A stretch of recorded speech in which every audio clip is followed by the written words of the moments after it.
You mentioned, Nico, that there's an element of when you're learning something and you're not quite got the grasp of it, you say that perhaps you need to work on this fundamental in order to get better at it so you can understand the next lesson. Because you're introducing a new structure, that might demotivate somebody who's used to a more traditional structure. So my question to you is, how are you planning on keeping these students motivated to continue with this structure if it's something that they're not used to? If you're trying to change the way language is taught, that presents itself its own set of challenges to keep motivated to keep studying in this way. So what is NativShark going to be doing to make sure that students don't drop out, basically? Okay, so this question of how do I stay motivated, how do I keep doing it, it really hits a personal note for me because I actually quit learning Japanese. A couple times. I don't think there is one correct way to learn a language. I think there are many incorrect ways, and I've done most of them. As a result of that, I was a couple years into my Japanese studies, and I felt like it wasn't working. And I was in my mid-20s almost, and I had nothing to show for all these 2 years I had spent working so hard to learn Japanese, and I felt like I gotta grow up and this is just a dream. So I gave up and I didn't study for a couple years. I think for NativShark, the thing that's motivating for a student is that you don't need to worry about it. Don't worry if it's going to work out, if you're going to get fluent or reach XYZ level that you want to reach. Don't worry if you're doing the right thing, which is what I was always doing. I would think, maybe this is the wrong study method. I'm going to go switch to this one. And when you do that, you lose a ton of progress. You end up studying the same thing a second time, or a third time, or a fourth time, or a fifth time. I relearned the same basic concepts over and over again as a student of Japanese because I kept switching methods, because I kept thinking, this isn't working, I'm doing something wrong. If there had been a platform that said, this is it, do this, and it's gonna be fine, then I wouldn't have quit a couple times. The sky's the limit when it comes to learning a language, and I would be a few years ahead of where I am now if I had, not given up. I can speak a little bit as far as how the platform itself is designed to help keep you motivated. We've got a couple little niceties in there. And when you study every single day, you build a streak. And as your streak progresses, you start with a little sticker, just a little lip match. And then after, I think it's about 3 days, it becomes a candle. And then from a candle, it becomes a lamp, and so on and so forth. What's happening is as your streak of consecutive days is growing, your flame, your study flame is growing. You don't want to lose your study flame. You don't want to put out your flame. So that's kind of like this little thing in the back of your mind. Oh, I got to study, and I got to keep going. I keep my streak going. And I got to keep growing my flame, and I want to keep getting those little stickers and building up my repertoire.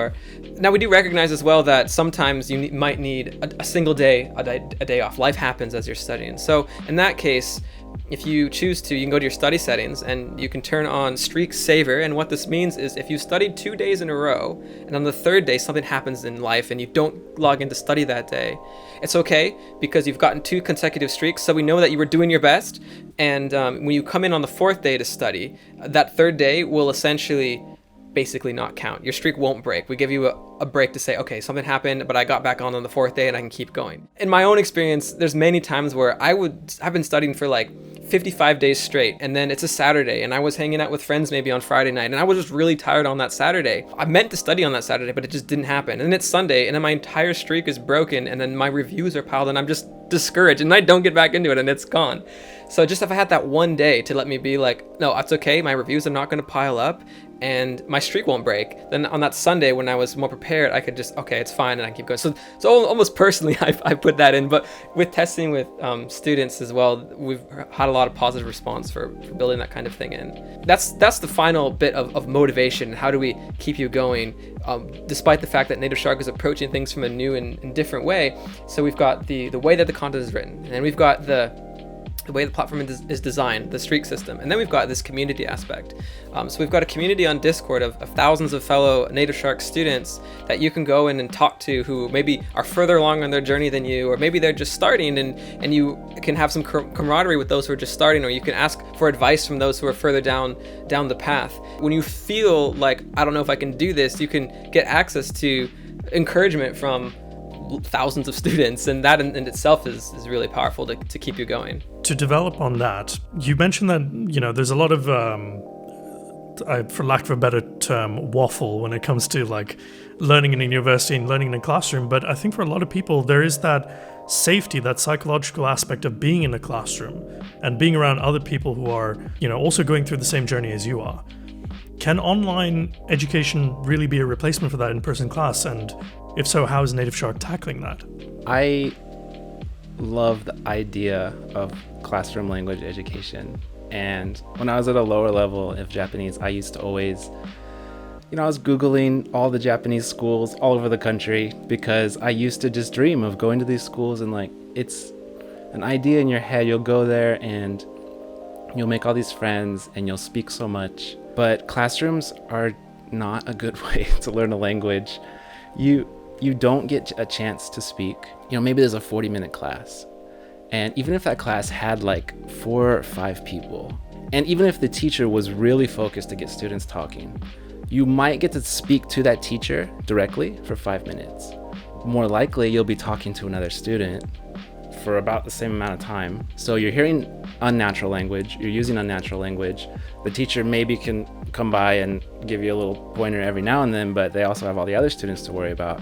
And then at the same time, you have to sit there quietly while other students ask questions you already know the answer to. So it's really inefficient to learn in a classroom. That said, I do think there is a value to connecting with other humans, to use a language. I think it's part of who we are as human beings. So I don't want to act like it's not important to see another person's face, to hear their voice, to look into their eyes while you talk to them. Because I do think that online education can replace most of what exists for learning a language, but I don't think that necessarily means to remove the human aspect of it. That's about all I have to say about that question. I can say 2 things. I can say 2 things on that as well. One, you did go to language classes. Oh yeah, you have experience. You've been to language school. Like, that was one of the things that you did do. So you have been in that environment. You know what it's like. You had the dream. You went. You felt sad.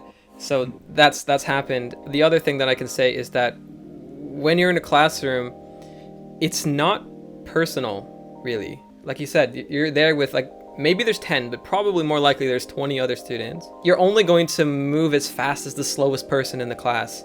That's kind of the way that it works. NativShark is not that. Since NativShark is online, it's personalized to you.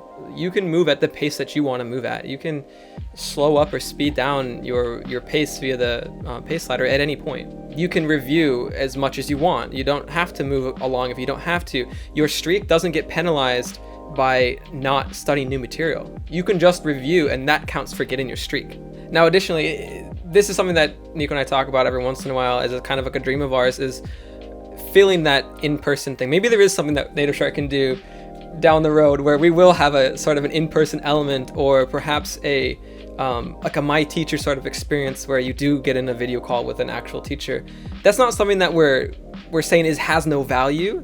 We are thinking about how we could solve for that, but we're saying that it's not nearly as important as people think that it is. And in fact, it can often be detrimental and actually slow you down. Not to say that it doesn't have value, but to say that the personalized experience is significantly more valuable.